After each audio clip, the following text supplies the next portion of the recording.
Hello students, welcome on my YouTube channel primary tuition classes. मेरा नाम है पुष्पा यादव। आज मैं आप लोगों को class 8 lesson 3 and April day ये कविता पढ़ाऊंगी और आप लोगों को हिंदी में समझाऊंगी। ठीक है, तो चलिए स्टार्ट करते हैं हम लोग।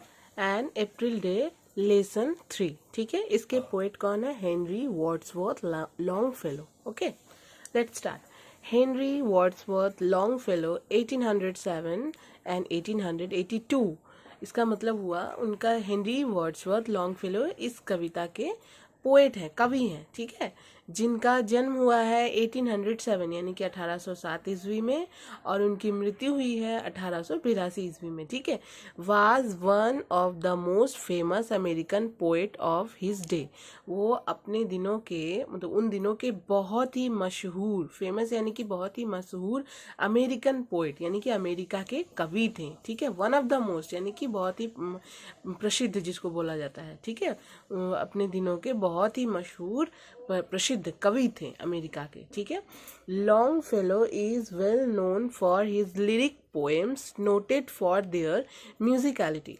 इसका मतलब हुआ लॉन्गफेलो जो है वो अपनी लिरिक पोएम यानी कि कविता के लिए जिसमें मतलब म्यूजिक से संबंधित, नोटेड फॉर देयर म्यूजिकलिटी यानी कि संगीत से जुड़ी उनकी कविताएं जो होती थी वो कुछ संगीतज्ञ होती थी। ठीक है, मतलब उनकी कविता में भी संगीत झलकता था जिसको बोला जाता है, जिसके लिए लॉन्गफेलो इस चीज़ के लिए ज़्यादा मशहूर थे। ठीक है, उनकी लिरिक्स पोएम होती थी जो कि गीत संगीत में गाया जाता है, इस तरह की बहुत अच्छी पोएम होती थी उनकी।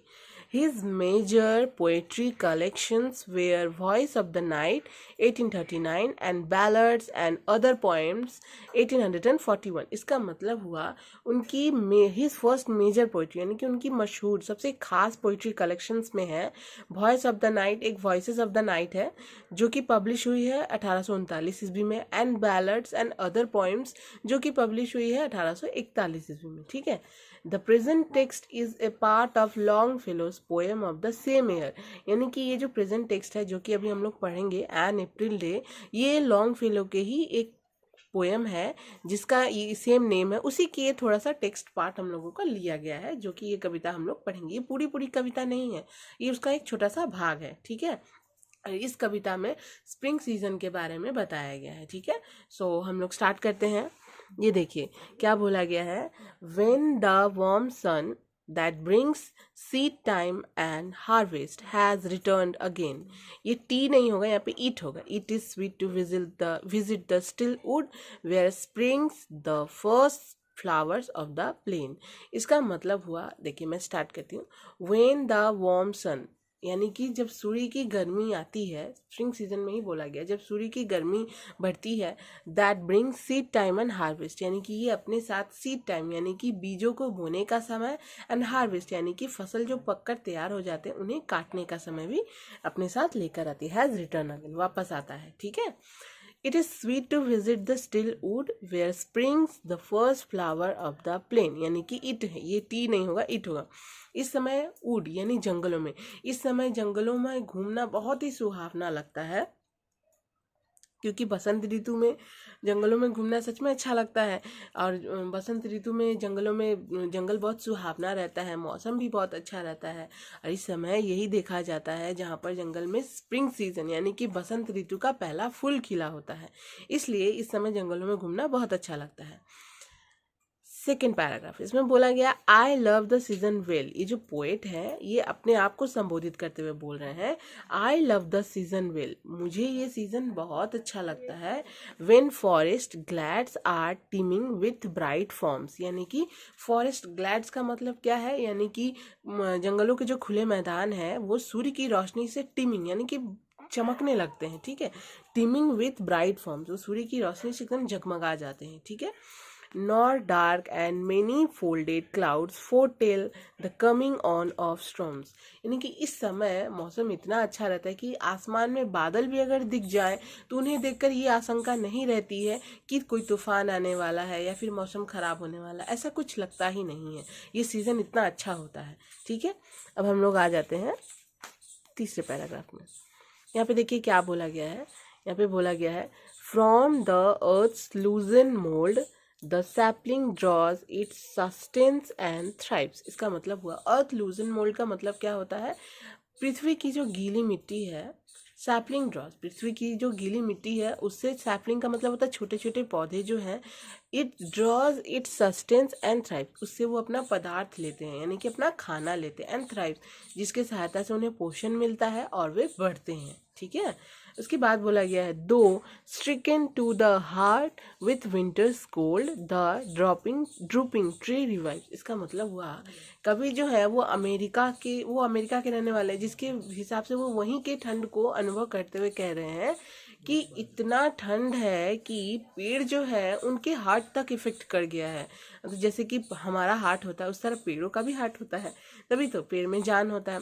मतलब इतना ठंड है जिसकी वजह से पेड़ जो है वो बहुत ही सख्त होकर खड़े हैं। ठीक है, और मुरझाए ड्रूपिंग मतलब मुरझाए हुए से पेड़, उनके पत्ते जो है मुरझाए खड़े हैं। ठीक है, उसके बाद द ड्रूपिंग ट्री रिवाइव्स में ड्रूपिंग का मतलब तो मुरझाए हुए, ट्री रिवाइव्स इसका मतलब उसके बाद जब बसंत ऋतु की जो सूर्य की गर्मी पड़ती है उससे उनमें जान आ जाती है और वे ताजे ताजे लगते हैं, खिले खिले लगते हैं। ठीक है, the softly rebel song comes from the pleasant woods and colored wings। इसका मतलब हुआ द सॉफ्टली रैबल सॉन्ग, यानी कि चिड़िया की, रैबल का मतलब होता है चिड़िया की जो चहचहाने की आवाज़ होती है, मतलब रैबल सॉन्ग, जो कि बहुत ही जल्द चेंज होती है, रैपिडली चेंज होती है। ठीक है, चिड़िया का जो बर्ड सॉन्ग जिसको बोला जाता है, ठीक है, बहुत ही अच्छा लगता है सुनने में और बहुत ही जल्दी जल्दी तेज चेंज होती है, कभी कुछ आती है तो कभी कुछ आती है, कभी धीरे तो कभी जोर से, तो कभी मध्यम आवाज़ में। ठीक है, comes from the pleasant woods,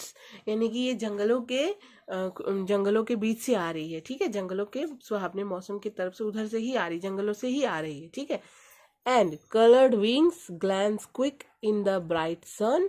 इसका मतलब हुआ उसके बाद पक्षी जो है वो ग्लैंस क्विक यानी कि एक झलक सूर्य की तरफ देख रहे हैं, उसके बाद अपने पंखों को फड़फड़ा रहे हैं। ठीक है, that moves along the forest opening, उसके बाद वे अपने पंख को फैलाते हुए फॉरेस्ट ओपनिंग यानी कि जंगल के खुले मैदानों में उड़ जाते हैं। ठीक है, लास्ट पोएम का line, when the bright sunset fills, यानी कि जब सनसेट होने वाला रहता है, the silver woods with light, जब सनसेट होता है तो आप लोग देखिएगा एक अजीब सी लालिमा छाई होती है आसमान में। ठीक है, जिसके वजह से जंगल की जो लकड़ियां हैं, जंगल जो है वो सिल्वर की तरह चमकने लगता है, चांदी की तरह, सिल्वर की तरह चमकने लगता है।